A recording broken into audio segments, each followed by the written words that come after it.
Oi, tudo Olá, bem? tudo bem? Tudo. Eu já quero agradecer pela escola, né, para você ter aceitado o nosso convite. E, inicialmente, a gente vai falar sobre essa questão, né, das perspectivas pós-pandemia, dentro das pesquisas que você faz. Mas, antes disso, eu queria que você falasse um pouco da sua trajetória, tá? Eu já vou adiantar que você fez a Unesp, aqui de Presidente Prudente, né? E agora você fez mestrado em São Carlos, na USP, está fazendo doutorado. E aí eu queria que você desse uma esclarecida aqui para o pessoal te conhecer melhor. Tá legal. Bom, eu me formei, como você comentou, né, em arquitetura e urbanismo na Unesp, de Presidente Prudente, e logo depois, durante a graduação, na verdade, fazia pesquisa com tema de iniciação científica, né, com tema relacionado sobre urbanismo. Então, sempre foi uma área da qual eu tinha muito interesse. E meu mestrado, que eu engatei logo em seguida, ele seguiu essa mesma linha de pesquisa voltada para esse estudo das cidades e nessa escala mais macro, né? Vamos dizer assim. No caso da pesquisa, era uma pesquisa relacionada ao processo de expansão urbana de cidades do interior de São Paulo, em que a gente analisou 5 cidades e na qual o meu orientador era o Renato Anelli. E aí, mais próximo do final do processo do mestrado, eu vim para São Paulo, mesmo fazendo mestrado em São Carlos, eu vim para São Paulo. E aí foi quando eu comecei a trabalhar aqui, numa área completamente diferente do que eu pesquisava. Porque aí eu fui trabalhar num escritório que fazia comunicação visual para projetos de espaços corporativos, né? Então, era uma outra escala, era uma escala muito mais micro, muito mais voltada para o design, mas da qual eu também tinha interesse, né? E aí sempre foi uma coisa minha de transitar entre esses dois universos, né? Então, de pensar espaços interiores, design, mas também na minha pesquisa com a escala urbana.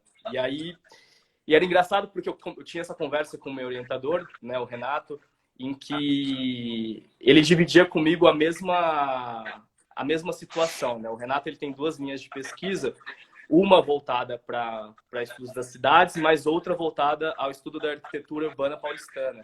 Então, e ele falava que para ele isso era sensacional dele poder, quando cansava de uma pesquisa, ele ter o alívio em outra, né? Então, ele ficava nessa. E e aí, bom, terminei o mestrado e em 2018 eu voltei para Prudente para dar aula na UnoOeste. Então, saí de São Paulo, voltei para Presidente Prudente, onde eu tinha feito a graduação, e fiquei dando aula por um ano. Já mais no final do ano, eu tive que sair de Prudente, tive que voltar para São Paulo, e aí já estava difícil ter que viajar para dar aula. Aí aconteceu que terminei o ano, voltei para São Paulo definitivamente, e aí comecei a trabalhar em outro escritório aqui que se chama Pitar Arquitetura, em que o foco é, de fato, projetar espaços corporativos. Então, projetar escritórios, e aí nós temos clientes como Spotify, Netflix, Facebook, LinkedIn. Então, clientes grandes que estão na vanguarda aí de projetos, pensando o que são os espaços de trabalho do futuro, repensando esse modelo, né? E aí, em paralelo, foi aí que eu comecei o doutorado, mas ainda está no comecinho aí, mas seguindo a mesma linha do mestrado e tudo mais para essa área do urbanismo. E Certo. então mantendo esses dois universos aí. Agora, só para esclarecer, você é de Prudente ou você é de outra cidade? Só para a Eu, gente. eu sou do interior, eu não sou de Prudente, mas sou do interior. Eu sou de Catanduva, uma cidade que fica perto Ah, de tá, São tá. José do Rio Preto. Certo. Então, aí você também fez, não sei se foi pós que você fez fora do país, Isso, eu fiz que dois você também estágios de contemplou. pesquisa, né? Certo. Um durante a graduação, outro durante o mestrado, né? O primeiro durante a graduação, o estágio de pesquisa foi na Universidade de Lleida, na Espanha, onde uma parte da minha pesquisa eu desenvolvi lá, no estudo comparativo entre Presidente Prudente e Lleida. E desculpa, no doutorado não, no mestrado, eu também fiz um estágio de pesquisa, só que aí esse foi na Universidade de Ciências e Agricultura da Suécia, onde eu fiquei um tempo lá, e aí pesquisando sobre desenvolvimento sustentável, sobre infraestrutura verdes e azuis, mais voltada para esse lado. Certo. Então, agora vamos para o nosso ponto aqui, né? Que a gente. Claro que em todas as áreas, né? Não só na arquitetura, mas principalmente, acho, na arquitetura e no urbanismo, a gente está com um problema nunca antes, nessas condições, pelo menos, assim, desde que a gente tem as cidades do tamanho que a gente tem, e do jeito que elas estão formadas, né? Principalmente em termos de transporte, de mobilidade, a concentração de pessoas que a gente tem nas grandes metrópoles e tal. E aí aparece uma pandemia aí que, né? Quer dizer, aí é isso que eu acho que antes a gente falar sobre o que você trabalha mesmo, que são os espaços comerciais, eu queria que você desse um pouco dessa impressão, principalmente você que está morando em São Paulo, porque aqui no interior a gente até, de certa forma, a gente vive melhor, né? Nesse sentido de aglomeração, de metrô, né? Quer dizer, quase que é impossível você ter um isolamento, né? Então, eu queria que você falasse um pouco dessa experiência sua como arquiteto, né?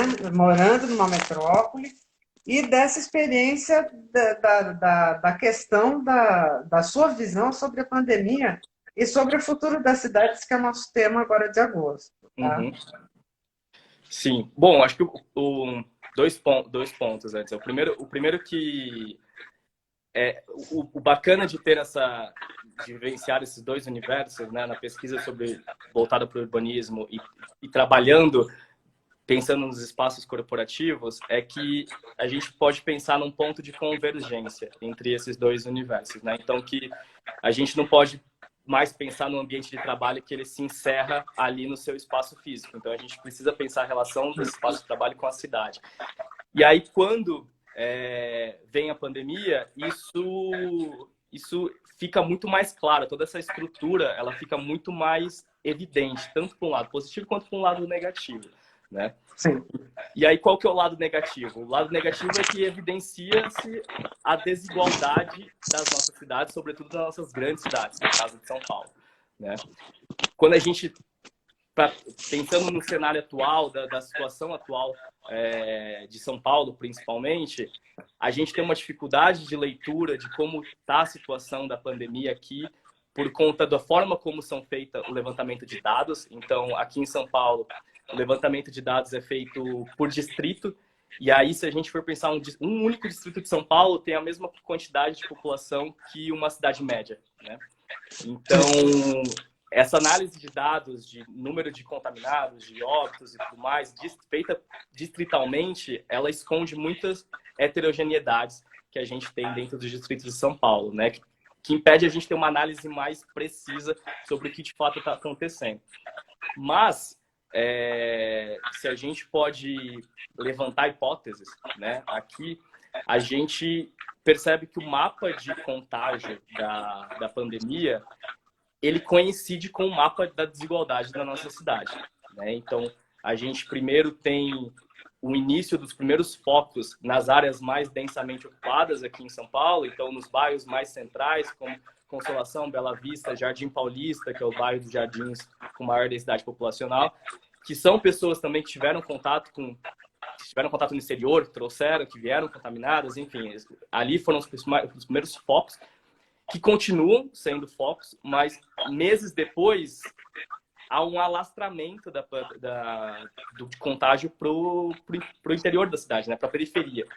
E aí que a coisa fica complicada, porque quando ela chega na periferia, o número de óbitos aumenta desproporcionalmente, né, porque justamente as pessoas elas não têm acesso às unidades básicas de saúde, não têm planos de saúde, enfim, tudo mais, tudo carece. E dentro do estudo que a gente pode fazer... Desculpa, você falou alguma coisa? Não, achei que você tinha falado alguma coisa, desculpa. Não. Deu uma patada aqui no celular. Mas... Eu ia falar, dentro desses dados que a gente tem, a gente percebe que quem principalmente ficou mais exposto a isso? As pessoas que não puderam parar de trabalhar, né? Então, foi feito um levantamento do Lab Cidade, do laboratório da FAUSP, em que verificou-se que as pessoas que mais tinham propensão a se contagiar, que mais contagiaram, na verdade, são justamente aquele trabalhador que saía da periferia e passava horas no transporte público, ou no metrô, ou no ônibus, para chegar ao seu local de trabalho, né? Então, esse tempo de exposição no transporte público aumentava a chance de você ser contaminado. E aí isso revela também muito o porquê a gente não conseguiu chegar num nível de isolamento ideal, né? São Paulo, por exemplo, não chegou a 60%, que é o nível de isolamento que é considerado ideal. Em parte, sim, houve uma resistência da população, faltou política pública, faltou uma política de conscientização, faltou uma organização numa escala a nível federal, né, do governo Bolsonaro, de coordenar tudo isso. Mas, em partes, também é porque, numa cidade tão desigual quanto São Paulo, a gente tem que levar em conta que essas pessoas não puderam parar de trabalhar, né? Elas precisaram Num continuar país trabalhando. tão desigual, né? Eu acho Exato, com que certeza. nas metrópoles a coisa fica mais evidente ainda, né? Sim, Mas não dá para a gente falar que quer dizer, o nível de riqueza e de pobreza em São Paulo é uma coisa alarmante, né? A diferença entre os bolsões de miséria e de riqueza. Agora, e também o tempo inteiro a gente está absolutamente sem nenhum tipo de governo, né? com certeza. Nesse sentido de uma política pública de saúde, ela não existiu, né? Não está existindo Coordenada. desde o início da pandemia. Então fica aquela coisa, né? Cada um vai se ajeitando do jeito que consegue, né? Eu acho que está bem por aí, né? Exatamente. E aí é que a gente vê que nesses momentos que aquela máxima liberalista de que cada um é seu empreendedor e que vai contra os direitos trabalhistas e tudo mais é uma grande falácia, né? Porque essas pessoas, elas não estão acobertadas mais sem a cobertura dos direitos trabalhistas, numa situação como essa de pandemia, elas ficam completamente desamparadas, né? Então, essas pessoas, por exemplo, imagina uma mãe de família que precisa até o centro para poder trabalhar, porque ela tem uma barraca informal. Ela não pode parar de trabalhar, né? Se ela parar de trabalhar, toda a família dela perde sustento. Então, Sem dúvida. essa é a crueldade dessa pandemia, é revelar essa estrutura tão desigual das nossas cidades e que também refere-se à questão do trabalho, né? De que existe essa parcela, grande parcela da população, de que nunca pôde parar de trabalhar, né? Porque ela está completamente desamparada pelo governo, né? E nem, se a gente for pensar, o próprio auxílio emergencial demorou meses para sair, né? Então, Sim. e pensa o desespero dessas pessoas sem nenhuma fonte de renda. Quem tinha seu comércio, pequenos e microempreendedores que tinham comércio, tiveram que fechar as portas. Deve ter sido desesperador para essas pessoas, né? Então, e acho que e aí esse é um ponto, né? A pandemia ela revela essa estrutura cruel e por outro lado dá para ter uma visão não muito otimista da situação dessas pessoas, porque se nenhuma pandemia foi capaz de mudar a situação delas, ou seja, elas ainda ficaram por conta própria, tendo que se virar da maneira como podem, durante a pandemia, pós-pandemia, a situação delas provavelmente vai se manter, né? Se a gente não tiver essa mudança, uma mudança de governo e tudo mais. Claro, fica quando a gente vê a greve dos entregadores de aplicativos, né? Durante uma pandemia, porque para mostrar o quão desamparado eles estavam em relação à situação trabalhista deles. Bom, a outra coisa que também. Agora vamos falar um pouco sobre essa questão dos trabalhos, dos espaços de trabalho, né? A gente tem notado, eu sempre brinco, eu já dei aula de história da arquitetura, tal, eu sempre brincava com os meus alunos, falou que a minha arquitetura tem modas, né? Aí a gente agora a cozinha gourmet. Aí, né, são assim, nos anos 70 começaram os apartamentos, né? Então tinha que ter assim um apartamento de 70 metros quadrados com 3, 4 suítes, né? Então, são assim, as modas arquitetônicas. Não que não seja mais confortável, não estou nem discutindo essa questão, mas estou falando o que vai aparecer. E aí, no caso do espaço de trabalho, a gente está vendo que ele está já se modificando há muito tempo, né? E também a gente está vendo já antes da pandemia, já várias pessoas já trabalhavam pelo menos um dia em home office, né? Às vezes até mais, dependendo da empresa. E, e aí, quer dizer, esses testes, vamos dizer assim, né, de home office e tal, de repente a coisa teve que realmente partir para online mesmo, né? Não teve muito jeito, né? Para quem dá aula, né, na Uhum. universidade, aula até para fundamental, quer dizer, está todo mundo, os professores trabalhando em casa e tudo mais. Queria que você falasse um pouco, né, já que você está com essa experiência, da tua experiência com essas grandes empresas, né? O que que eles estavam pensando antes da pandemia e o que eles estão pretendendo agora, se já tem alguma estrutura que vai ser diferenciada, se já vai ser tudo online mesmo. O que você, né, a tua experiência nesse sentido dessas grandes empresas também? Sim. Bom, isso que você comentou dos modismos e tudo mais, isso acontece nos espaços corporativos, né? Mas é engraçado que se a gente analisar historicamente os espaços corporativos, a gente vê que eles sempre vão refletir diretamente a sociedade naquele momento. Então, se a gente fizer uma perspectiva histórica super breve aqui, no final do século XIX, onde a gente tem o período taylorista da indústria, isso se repetia nos espaços de trabalho que acontecia ainda dentro das fábricas, né? Então, os pequenos escritórios que eram montados, ainda uma era pré-computador, pré-telefone, a forma de se trabalhar ainda seguia uma linha de produção como da fábrica. Então, o caminho que o papel fazia era como estava disposto as estações de trabalho, né? Então, havia uma lógica desse processo.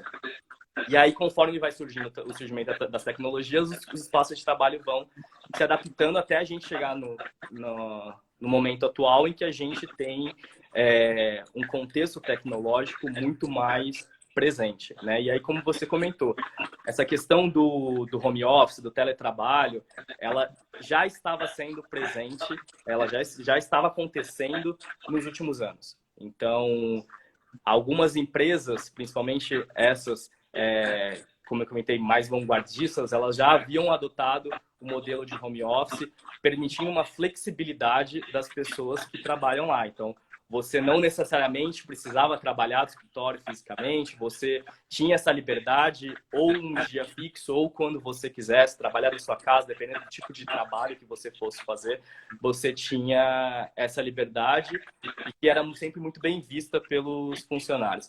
Algumas empresas mais conservadoras, bancos e tudo mais, havia ainda uma resistência a esse modelo. Então, esse era um processo que já estava acontecendo nos últimos anos. E aí a gente tem a pandemia, que acontece de repente, e que obriga todo mundo a se adaptar a essa forma de trabalho.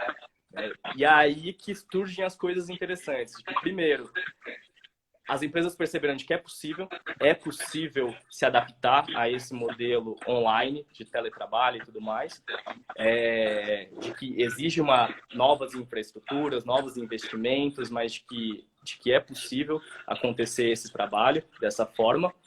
Por outro lado, a gente tem algumas perdas que acontecem nesse caminho, né? Então, obviamente que a gente está analisando um contexto de pandemia, então onde as pessoas estão mais estressadas, estão mais ansiosas e tudo mais, né? Então a gente tem que levar em conta esse contexto. Mas tem estudos que mostram que houve uma diminuição do nível de produtividade dessas pessoas e que, obviamente, como comentei, pode estar ligado a todos esses fatores de um contexto de pandemia, e que também, além do fato de que quem tem filho, o filho está em casa, o filho não está na escola, então tem que se dividir o trabalho de trabalhar e cuidar da criança e tudo mais, tem todas essas questões que precisam ser levadas em conta. Mas, além da diminuição do nível de produtividade como um todo, a gente tem uma diminuição na questão do trabalho colaborativo, que é algo que a gente vinha discutindo muito antes da pandemia, né? Sobre trabalho colaborativo, sobre trabalho em equipe, diversidade de equipes. Então, pessoas de diferentes áreas compartilhando para atingir um determinado resultado. Enfim, toda essa integração, ela acaba ficando dificultada por esse modelo online. Sim. Primeiro porque a gente tem o distanciamento físico, né? E as plataformas digitais, elas, por mais avançadas que elas sejam, elas não permitem toda a flexibilidade, as vantagens que uma conversa presencial ali possui, né? E outro fato é que, também, puxando outro estudo, verificou-se que existe um cansaço mental das pessoas de ficarem conversando por vídeo. Isso porque muito da nossa comunicação ela é feita por gestual. Então, a parte do que quando a gente está tendo uma conversa, né, parcialmente a gente entende lendo o gestual das pessoas. E por vídeo isso se perde um pouco. Então, isso exige que as pessoas fiquem mais atentas, demandem uma energia muito maior, né? Então, consequentemente, após um dia de trabalho, fazendo videochamadas sequenciais, a pessoa fica exausta, né? Então, Sim. isso são os problemas que um modelo 100% online, isso gera, né? Então, falando das coisas ruins, vamos dizer assim. Das coisas positivas, é que todo mundo percebeu de que é possível ser flexível, é possível ter flexibilidade no trabalho, de que essa rigidez de ter um horário para entrar, ter um horário de almoço, ter um horário para sair, ela não precisa acontecer de fato, né? As pessoas se sentem muito mais confortáveis sendo donas do seu próprio tempo. Então, tendo essa capacidade de gerenciar o seu próprio tempo de trabalho e conciliar isso com o seu dia a dia, né? Então, e empresas que permitiram essa maior flexibilidade acaba gerando uma maior confiança dos seus funcionários na empresa. Então, é um maior engajamento, as pessoas se sentem mais motivadas a trabalhar porque as empresas confiam nela e confiam de que elas são capazes de gerenciar o seu tempo. Então, isso é uma vantagem. Esse novo modelo de exigir que as empresas se adaptem ao modelo de home office permitiu que muitas dessas que tinham uma visão conservadora repensassem isso para a sua atuação em relação aos seus funcionários, né? Uma coisa também que eu acho que é extremamente negativo e que está acontecendo agora é que as pessoas não têm lazer, né? Então, você não consegue ir para um bar, para um restaurante, quem gosta de esporte, não consegue fazer esporte, clubes estão fechados. Então, quer dizer, você está nesse ambiente virtual 24 horas por dia, né? E aí você mistura tudo, né? Mistura tanto a tua vida particular quanto a tua vida profissional, né? Então, eu acho que isso também é uma coisa que as pessoas estão pirando, né? Em Com cima disso. certeza. Aí eu já tem um monte de gente que me falou, nossa, eu queria tanto assistir as lives, mas eu não assisto porque eu não aguento mais ficar na frente do computador. Então, eu acho que também tem essa coisa porque você não consegue sair, eu acho que. Então, você não consegue respirar, né? Fica uma coisa mais ou menos por aí. Agora, também uma reflexão que a gente poderia fazer, até aqui o Catelan fez uma pergunta bem legal, não sei se você está vendo aí, né? Se haverá uma adequação dos sistemas de informação com reflexos nas relações sociais, ressignificando o que entendemos por trabalho, né? Então, quer dizer, se a gente pensar nessa situação, né, do trabalho, quer dizer, do jeito que a cidade vem se estabeleceu, né, desde o modernismo, da coisa do trabalhar, lazer né, e circular, essas coisas todas, os ícones, né, do planejamento moderno, a gente vai ver que a gente formou um monstro, né? Porque, por exemplo, as grandes metrópoles elas não aguentam mais, né? Não tem transporte que seja suficiente, todas têm problema de trânsito, todas têm problema quando começa o período escolar. Então, quer dizer, os problemas são gerais, né? Não é, do Brasil. Então, você pega Paris, São Paulo, Rio, quer dizer, Nova York, os problemas, no geral, eles são iguais. E essas relações de trabalho, elas, elas são possíveis de desafogar muito, né? A questão do transporte e tal. Então, eu também queria né, que você também fizesse uma reflexão a respeito disso, porque eu acho que a gente tem que pensar, né, nessa nossa, assim, como que a gente pode melhorar as cidades, né? Que seria, acho que, a grande pergunta. Então, será que tudo isso que aconteceu não dá para a gente, principalmente os urbanistas, né, começarem a pensar numa nova cidade? Que cidade seria essa, né? Queria que você fizesse alguma reflexão a respeito disso. Com certeza. Acho que temos dois pontos, né? Até respondendo a pergunta do Márcio, eu acho que com certeza vai haver uma readequação, porque, como isso que você comentou, a relação de trabalho, sendo totalmente digital e online, ela acaba se misturando muito. Então, você perde. Então, existe a vantagem de você não ter mais aquele horário de entrada e seu horário de saída, mas, por outro lado, você nunca mais tem um horário de saída.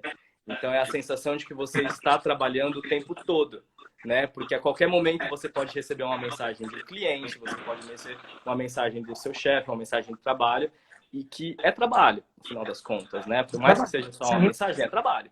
Então, Não estou passeando, estou a lazer. e aí eu acho que esse é o ponto, que as pessoas cada vez mais sentem a necessidade, justamente a partir de um esgotamento, de que é preciso, de certa forma, impor alguns limites, de que também não ter nenhum limite nesse mundo virtual é prejudicial para a nossa saúde. Então, Sim. é necessário que haja uma delimitação até onde a gente vai, até onde a gente pode ter e encarar o trabalho ali nessa plataforma digital, porque assim, a sociedade ela está digital, isso não volta mais, né? Mas é a forma Ah, como a sim. gente agora encara e lida com essa realidade virtual. É isso que eu acho que muda. E aí o ponto da cidade, eu acho que é exatamente isso também que passou-se a entender e a perceber. Então, uma vez que as pessoas ficaram em casa, confinadas, elas começaram a perceber quanto tempo elas gastavam, por exemplo, do transporte, de locomoção da sua casa até o seu trabalho. Quanto esse tempo ele é precioso, né? Então, obviamente, como no começo da nossa conversa, se a gente estiver falando de um trabalhador da periferia, essa situação ainda não muda para ele, né? Ainda ele precisa encarar o transporte público e tudo mais. Mas pensando em pessoas que moram distante do seu trabalho por opção, para poder fugir dos grandes centros, do congestionamento, para poder morar em um apartamento melhor, enfim, ter uma melhor condição de vida, mas que ainda assim encarava, né, diariamente essas horas de transporte, de locomoção, percebeu-se que qual é a necessidade disso, né? Então, é nesse ponto que a gente passa a refletir qual é o papel do espaço de trabalho pós-pandemia, ou seja, o que vai motivar as pessoas a saírem da sua casa para ir até o escritório e trabalhar fisicamente, sendo que elas podem realizar o seu trabalho dentro de casa, né? Então, o escritório ele passa a ter um outro papel, que deixa de ser o da estação de trabalho convencional, de que você vai ali e realiza seu trabalho individualmente, e ele passa a ter um papel de muito mais de agregar, ou seja, de encontro. Então, a gente deixa de pensar nele como um simples espaço físico e passa a pensar nele como um espaço de pessoas, um espaço de trocas. Porque é ali, quando as pessoas se reúnem, quando as pessoas conversam, quando as pessoas estão numa reunião presencial, seja formal ou mais informal, é que as trocas acontecem, né? Então, e que isso o home office não permite, ou permite de uma maneira muito prejudicada, pelo menos. Então, é essa forma que a gente passa a pensar o espaço de trabalho, com esse papel de ser um ponto de encontro dessas pessoas. E sendo o ponto de encontro, é que a gente que a gente passa, e a gente tem discutido isso, né, no escritório, é que a gente passa a pensar qual é a necessidade de a gente ter um único ponto central desse escritório e pensar no modelo de descentralizar esses pontos, ou seja, a gente poderia ter um escritório com uma sede, uma pequena sede, na zona leste, na zona norte da cidade, para que essas pessoas que trabalham, que moram nessa região, possam se locomover, ter um tempo de locomoção muito menor para chegar nesse espaço, né? E aí você ter uma espécie de um pequeno coworking desse seu escritório, em que oferece uma infraestrutura para você trabalhar, permite o encontro e a troca de pessoas da mesma empresa, mas numa localidade muito mais próxima da sua casa, né? Porque também tem esse ponto. As pessoas passaram a mostrar que elas têm a necessidade, eventualmente, de sair de casa, de que só trabalhar de casa também não é legal, né?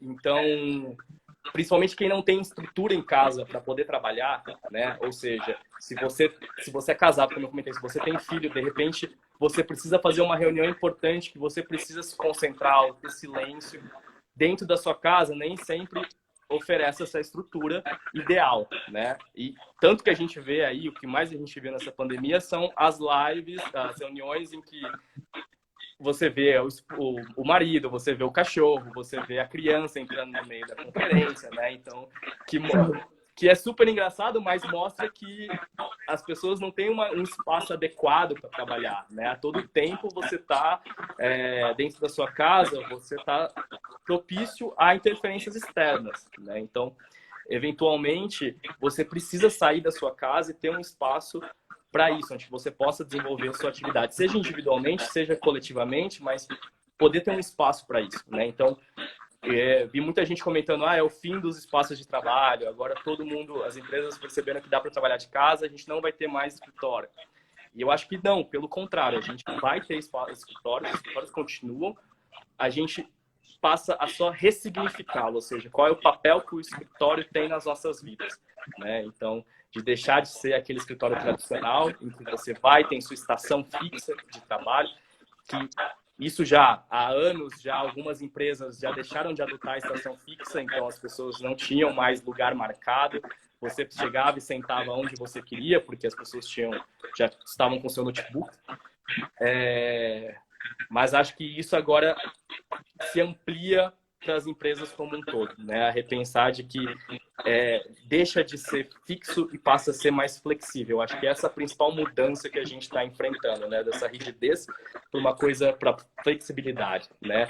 E uma flexibilidade cognitiva, ou seja, uma flexibilidade que vem para se adaptar às diferentes realidades, assim, porque a gente ainda está vivendo numa pandemia, né? Então tudo que a gente está pensando e conversando são hipóteses, né? Então a gente não sabe, dá para dizer quais são os problemas que a gente vai enfrentar, quais são as questões, os trabalhos que a gente vai ter que lidar nesse futuro ainda que próximo. Então esses espaços de trabalho, eles precisam ter uma estrutura tão flexível para que possa se adaptar a essas novas questões que vão surgir, ou seja, que a gente ainda não sabe quais são de fato, né? Meio que por aí. O que eu acho que é essencial, que deu para a gente aprender, que uma coisa que acho que vai ficar na cabeça de todo mundo que viveu esse período, são as cidades vazias, né? Então, quando a gente começou no início da pandemia, que a gente via Nova York absolutamente vazia, Paris, São Paulo, tal, aquela coisa, você ficava tipo assim, né? Que mundo nós estamos entrando, né? Eu acho que de qualquer forma a gente ainda está com essa sensação, né? Do tipo, e aí, né? Como é que essa coisa vai ficar, Uhum. né? Porque é bem isso, né? Que perspectiva é essa, né? Que a gente vai ter?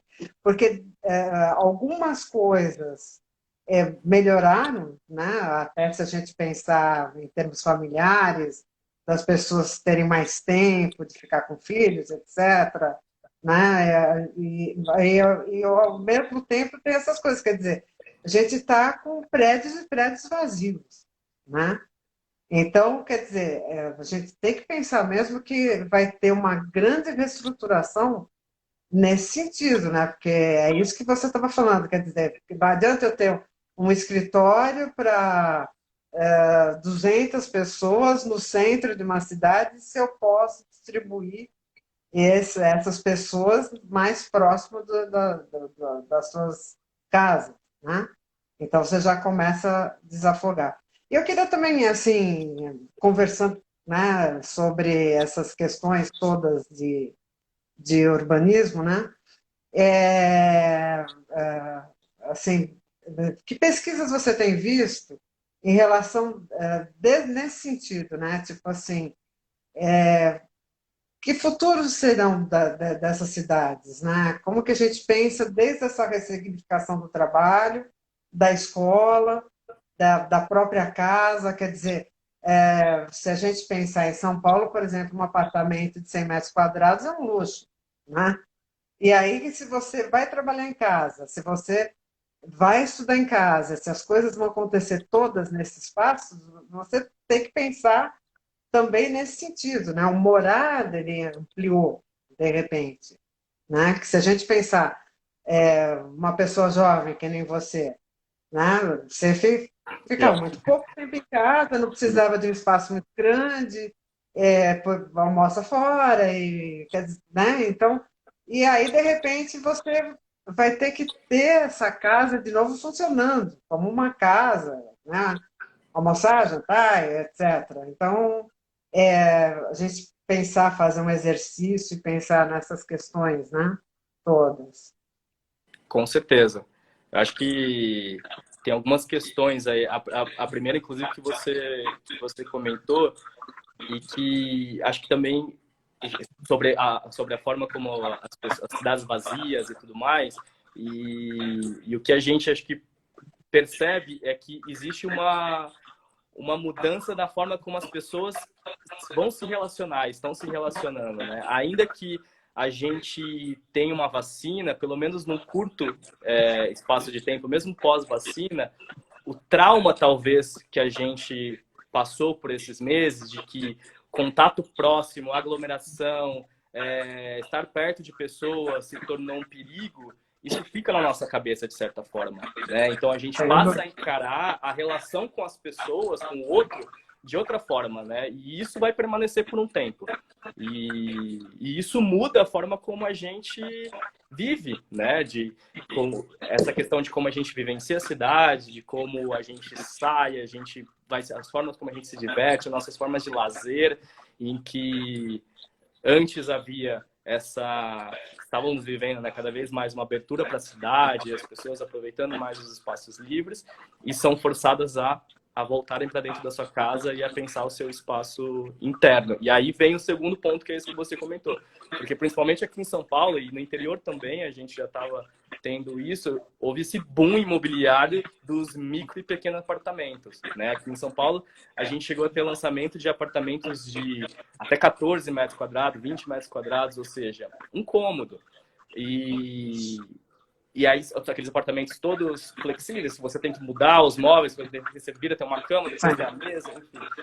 E aí, porque justamente pensava-se nesse modelo de vida das pessoas ficavam pouquíssimas horas dentro de casa, né? Então, eram com prédios que tinham uma estrutura coletiva, pensando no coletivo, de lazer e tudo mais, mas pensando nessas pessoas que só iam para casa, voltavam para casa para dormir, né? E que também é meu caso. Aqui, antes da pandemia, esse era meu caso. Eu mal ficava em casa, eu mal ficava aqui nesse apartamento.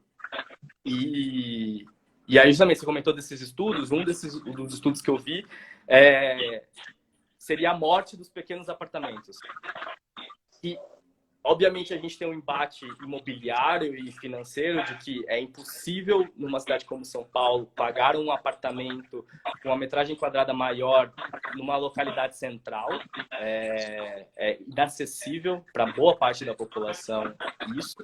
Mas também percebeu que chegar no mínimo de 15 metros quadrados, 20 metros quadrados, isso é desumano quase, né? As pessoas surtam dentro de um espaço tão pequeno, né? E presas por muito tempo. Então, E aí a gente tem uma relação direta. Então, se a gente repensa o modo de trabalho, que as pessoas vão trabalhar mais na sua casa, vão poder ter essa flexibilidade, isso a gente tem uma consequência nos espaços residenciais também, porque existe essa relação direta, né?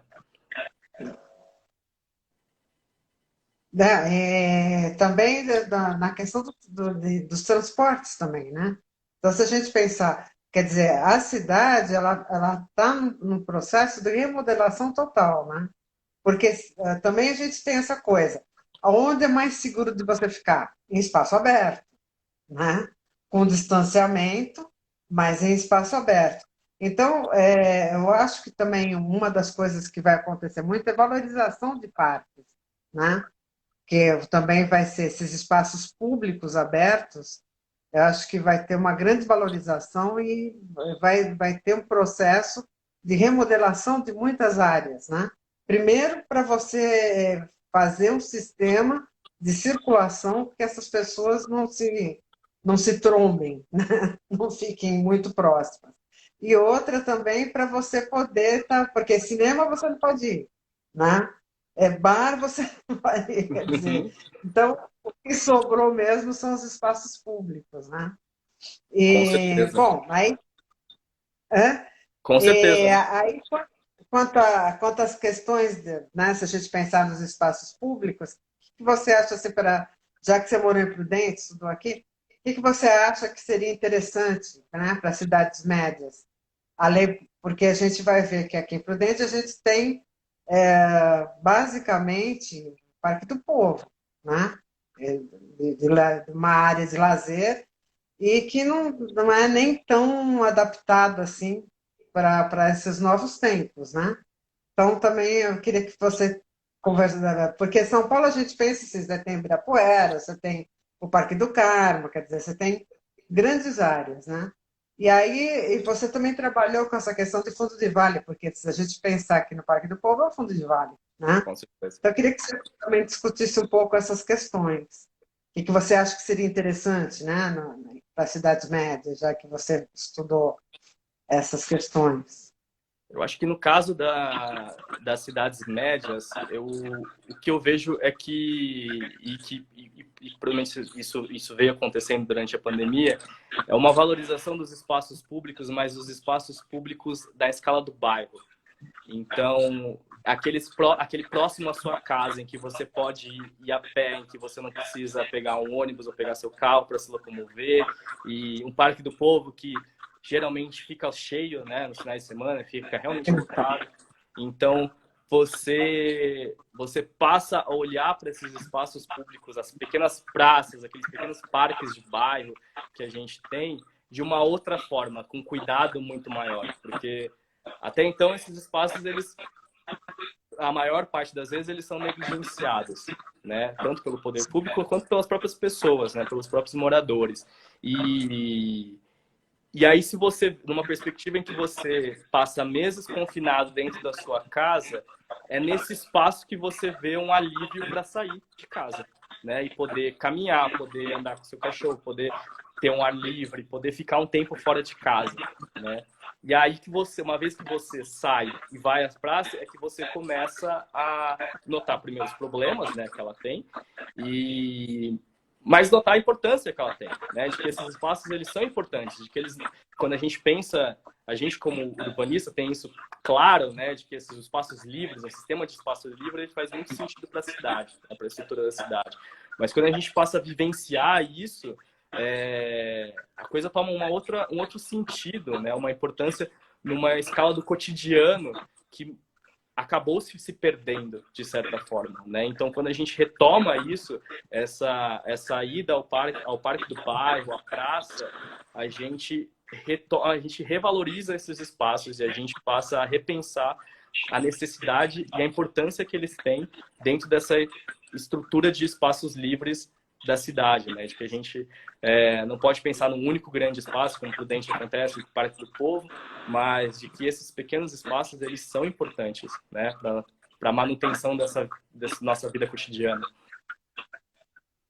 E aqui em Prudente a gente vê que basicamente, se você pensar num espaço com estrutura para esporte, para lazer, a gente só vai ter Parque do Povo mesmo e algo, assim, uma tentativa na represa, né, da Amizade ali, Uhum. também você vê que O tem Aterro uma da Amizade. tentativa. E outra coisa que eu também acho muito maluco, né? Que a tal ginástica, dos aparelhos de ginástica para idoso, né? Então você vai ver aquilo replicado em todos os lugares da cidade. Tudo bem, eu sou idosa também, né? Mas assim, podia ser melhor, né? Não, Com tipo, certeza. porque é uma coisa que é tão padronizado que você olha aquilo, né, é tão num lugar que dá até medo, né? Você olhar. E não tem nenhum. Exato. O que eu acho assim a arquitetura, claro que a gente pode falar uma série de problemas que a gente está tendo nas questões de arquitetura, problemas não estéticos, funcionais, enfim, todos eles, né, juntos.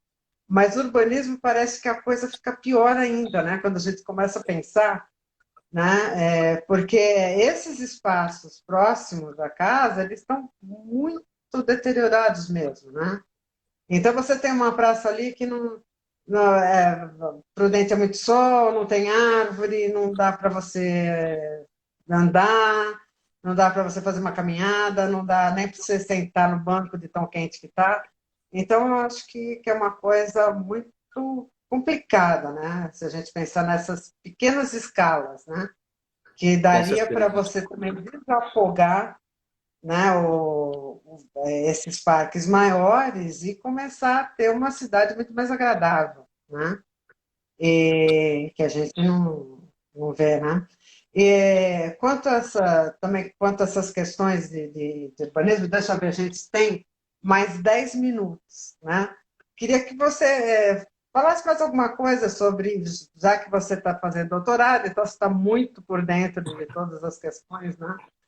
Quando a gente está estudando, aí dá aquela coisa que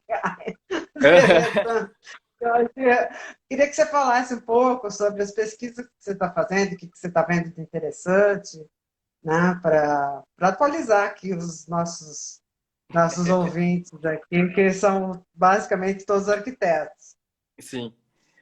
Bom, falando especificamente da minha pesquisa, o doutorado é uma continuação do mestrado, né? Então, no mestrado, eu basicamente estudei o processo de ocupação e expansão urbana de cidades do interior de São Paulo, a partir da ocupação das áreas de fundo de vale. Então, estudei São José dos Campos, estudei Presidente Prudente, Bauru, Franca,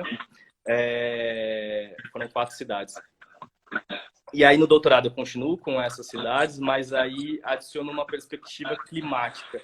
Então, como a ocupação dessas áreas de fundo de vale, consequentemente, a canalização, o desmatamento, como isso tem um impacto no microclima dessas cidades, né? Então, por exemplo, Prudente, a gente tem um caso de que o Prudente Shopping é construído em cima do córrego do Viado, e por Sim. conta de todo o estacionamento e tudo mais, a gente tem a formação de uma pequena ilha de calor na região do Prudente Shopping.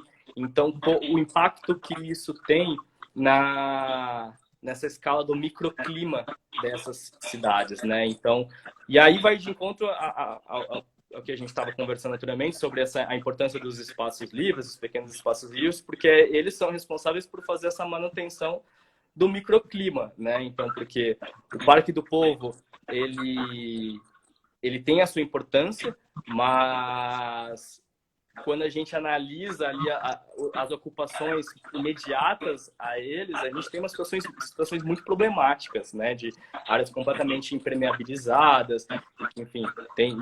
E aí a gente vai analisando através de um modelo em que a gente compara essas cidades e percebe similaridades entre elas, né? Então, porque esse modelo, esse binômio, né, que a gente chama de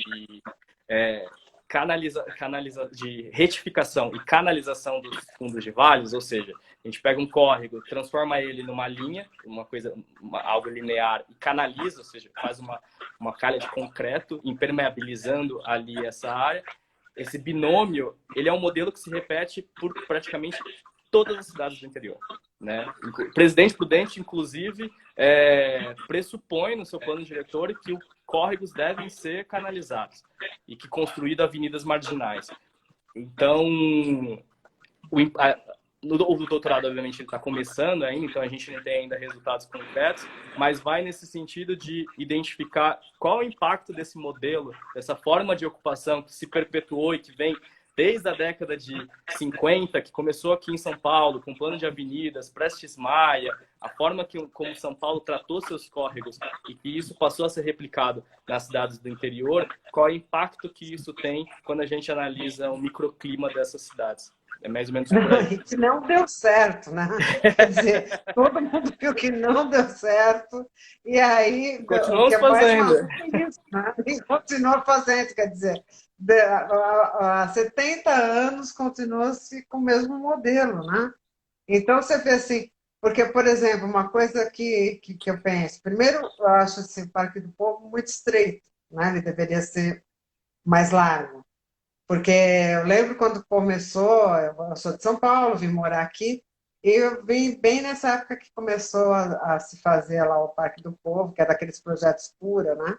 Uhum, Que então era o Parque do Povo, o Córrego do Bacarinha, o PUM também, todos eles são projetos Cura.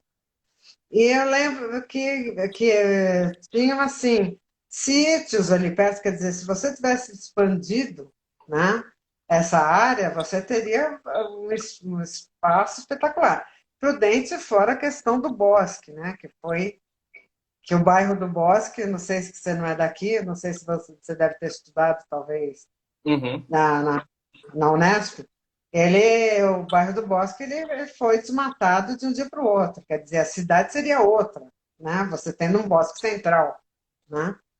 E aí a gente vê que, por exemplo, você imagina desde que eu estou aqui, eu sempre imaginei, né? Imagina se tivesse deixado o córrego aberto, quer dizer, uma outra cidade, né? Prudente, que é muito seca, você teria um outro tipo de umidade, uma outra coisa que seria uma cidade totalmente diferente.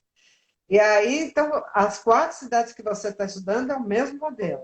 Sim, esse modelo em escalas diferentes, porque a gente, por exemplo, tem São José dos Campos, que já não é uma cidade média, por exemplo, né? Já tem um porte muito maior, mas esse modelo de ocupação ele se repete. E aí, quando a gente, inclusive, analisa a expansão dessas cidades, a gente vê que sempre, no primeiro momento, os córregos, eles são barreiras. Então, isso aconteceu com o Parque do Povo, né? O Jardim Bom Giovanni, por exemplo, foi o primeiro bairro que foi após o Córrego do Viado, né? Que fez a transposição do Córrego do Viado. Mas até ali a década de 30, 40, não vou lembrar exatamente a data do lançamento do Jardim Bom Giovanni, se é 1950, enfim. O Córrego do Viado era uma barreira, então a gente vê as fotos, a cidade não encostava no córrego, a cidade chegava até ali. E é justamente a partir do projeto do Cura em que a gente tem uma valorização dessa área no processo de expansão urbana, né? Então, como essa urbanização dessas áreas, ela se insere dentro de um modelo de negócio também, um modelo imobiliário de valorização dessas áreas. Então, a gente tem que levar isso em conta, né? De que existe um propósito imobiliário por trás quando a gente pensa na urbanização dessas áreas e como isso é feito, né? Existe um propósito ali. Ah, sim, o mercado imobiliário né, é que realmente manda, né, nessa questão dessa extensão da cidade, né? Se a gente pensar. Porque Prudente, inclusive, a gente vai ver que essa extensão ela foi para os lados das nascentes, né? Uhum. Se a gente pegar os projetos do Dama 1, estão todos em nascentes, né? Então seriam Exato. áreas que teriam que ser APP, né? Se a gente pensar dessa forma, né? Agora, eu estranhei de São José, porque pelo menos assim, eu conheci o Parque da Cidade, tem uns espaços, uns parques muito grandes, né? Bem diferentes da questão aqui de Prudente, e agora Bauru eu não conheço, não sei te dizer. né? No caso de você poder fazer as comparações, né? Sim, Porque, porque eu acho assim, mesmo em termos de arquitetura, é fantástico, né? Tem projetos fantásticos dentro do Parque da Cidade, né? Tem o Jardins do Blemax, tal, que sim, é são bem incrível, legais. incrível, É incrível, né? é incrível. É. Então agora, deixa eu ver, a gente vai ter mais 2 minutos. Então, vou pedir para você fazer um encerramento. Te agradeço muito, porque numa sexta-feira, se bem que não daria para você sair para lugar nenhum. Não, não tinha planos para. Não tinha plano. É, mas agradeço muito, foi muito legal. Achei, assim, deu para a gente se atualizar bastante em termos de urbanismo. E queria que você fizesse um encerramento falando o que você quisesse falar sobre, né, sobre o que você está pensando aí, o que você Tá acha ótimo. que dá Ah, para pensar nas nossas cidades contemporâneas. bom, primeiro queria agradecer o convite, fiquei muito contente pelo convite. Para mim é um prazer estar aqui falando. Tenho um carinho enorme por Prudente, então para mim é sempre muito bom e aquece o coração poder manter contato com todo mundo aí. Mas eu acho que para finalizar, trazendo um pouco o tema central da nossa conversa, é pensar nós, como arquitetos e urbanistas, né, e as outras pessoas também, mas como essa situações como essa de pandemia e que exigem que a gente pare e tome um tempo para a gente, como isso se reflete no nosso modo de vida e como a gente, a partir daí, passa a repensar ações que antes a gente não pensava porque a gente fazia no automático. Então, a gente passa a repensar o nosso modo de vida, a gente passa a repensar como a gente encara as relações de trabalho, como a gente encara o nosso espaço doméstico, ou seja, a nossa casa, a relação que a gente tem com a nossa casa, a gente passa a encarar a relação que a gente tem com a cidade e a importância que ela tem nas nossas vidas. Então, uma cidade que ofereça para a gente condições básicas, né, de saúde é fundamental, principalmente em situações como essas, mas uma cidade que ofereça condições de transporte, de lazer, e que permita que você chegue ao seu trabalho e tudo mais, como isso é essencial, né? E que como numa realidade pandêmica ou pós-pandêmica, se a gente pensar no futuro, como essas questões elas ficam mais cruciais ainda de serem refletidas.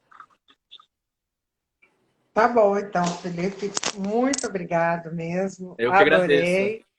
Vou querer depois saber mais sobre o seu doutorado.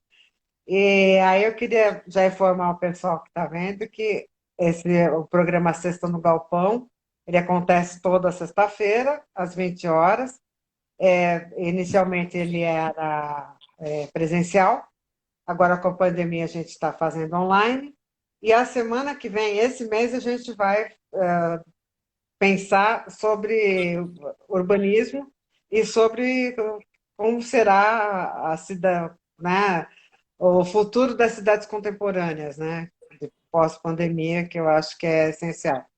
A semana que vem a gente vai ter a Lila conversando com a gente, ela é fotógrafa, arquiteta urbanista também, e ela faz uma reestruturação da imagem da cidade, vai ser um papo muito legal. E quem vai conversar com ela vai ser o Rogério Quintanilha, tá? Então, manda um beijo para todo mundo, um beijo para você, Felipe, muito Um beijo obrigado mais também. uma Um vez. beijo para todo mundo aí E a também. gente está, assim, ao teu dispor, e quando você vier para Prudente, vem nos visitar, tá bom? Com certeza irei. Tá. Obrigado, Vai viu? já, 23, 23 segundos, deu certinho. Agora eu estou pegando a manhã do tempo. Tchau, gente. Tchau, Até a tchau. próxima, até sexta-feira que vem. Tchau, Tchau, Felipe. tchau. Muito obrigada. Obrigado.